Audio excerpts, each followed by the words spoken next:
नमस्कार दोस्तों। आज आपको इस वीडियो में बताऊंगा कि जो कंप्यूटर चलाते हैं, कंप्यूटर पे काम करते हैं, मैंने बहुत से लोगों को देखा है, वो सिर्फ अपने सिस्टम के अंदर एक अकेला सी ड्राइव ही रखते हैं, जिसमें उनका डाटा लॉस होने का बहुत बड़ा खतरा बना रहता है। डाटा लॉस का खतरा किस प्रकार से है वो भी मैं बताता हूँ कि सी ड्राइव जो होता है वो फॉर्मेट होता है और जो भी डाटा उसमें इकट्ठा करते हैं वो पूरा का पूरा फॉर्मेट हो सकता है। चलिए मैं अभी इसमें आपको वीडियो में दिखा रहा हूँ कि किस प्रकार से इसको सी ड्राइव के अंदर यदि अकेला सी ड्राइव है तो उसमें और पार्टीशन कैसे बनाएं। तो जो प्रोसेस मैंने आपको दिखाई है इसके हिसाब से आपको करते जाना है। और यदि आप 2 पार्टीशन रखते हो, 3 रखते हो, 4 रखते हो तो उसमें आपको बहुत बड़ा फ़ायदा होता है।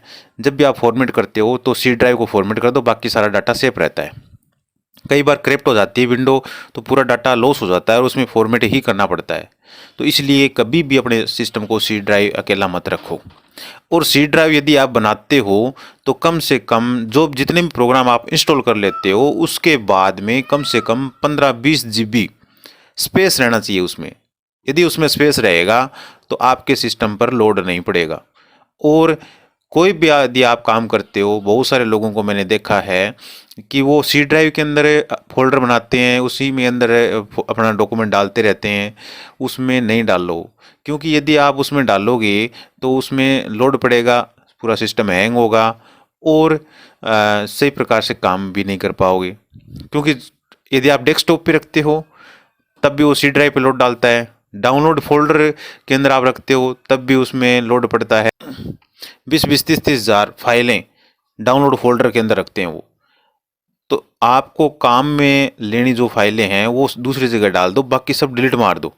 उसमें आपका सिस्टम जो है वो बढ़िया तरीके से काम करेगा। और मैं जब भी काम करता हूँ किसी भी सिस्टम पर रिमोट लेकर के, मैं टेक्निकल सपोर्ट करता हूँ हर प्रकार की। कोई भी बायोमेट्रिक इंस्टॉल करवाना है, बैंक बीसी का काम करवाना है, ई मित्र वाला कोई भी काम हो किसी प्रकार का करवाना है, हार्डवेयर का काम नहीं करता, सिर्फ सॉफ्टवेयर से संबंधित कोई भी समस्या है तो उसका सोल्यूशन किया जाता है। और सबसे पहले मैं ये देखता हूँ कि अगले के सिस्टम में जो भी छोटी छोटी दिक्कतें हैं वो उसको सोल्व करना। हम उसको इग्नोर कर देते हैं लेकिन वो बहुत बड़ी समस्या बन जाती हैं, बार बार हैंग होना तो आम बात हो जाती है।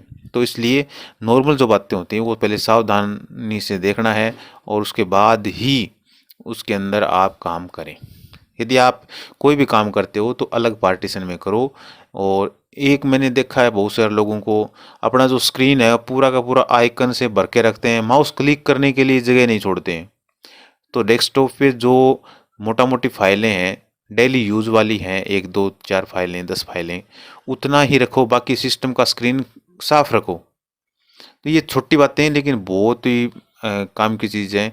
यदि आप इसकी ओर ध्यान दोगे तो कभी भी आपके सिस्टम में कोई भी दिक्कतें नहीं आएगी। एक टाइमली जो भी कुकीज़ हिस्ट्री टेम्परेरी जितनी भी फाइलें हैं वो भी आप डिलीट करते रहें।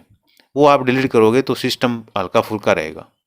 जैसे आप सुबह उठते हो, उठने के बाद मुंह धोते हो, उसके बाद अन्य एक्टिविटी करते हो, तो उसी प्रकार से भी सिस्टम को फ्रेश होने में टाइम लगता है।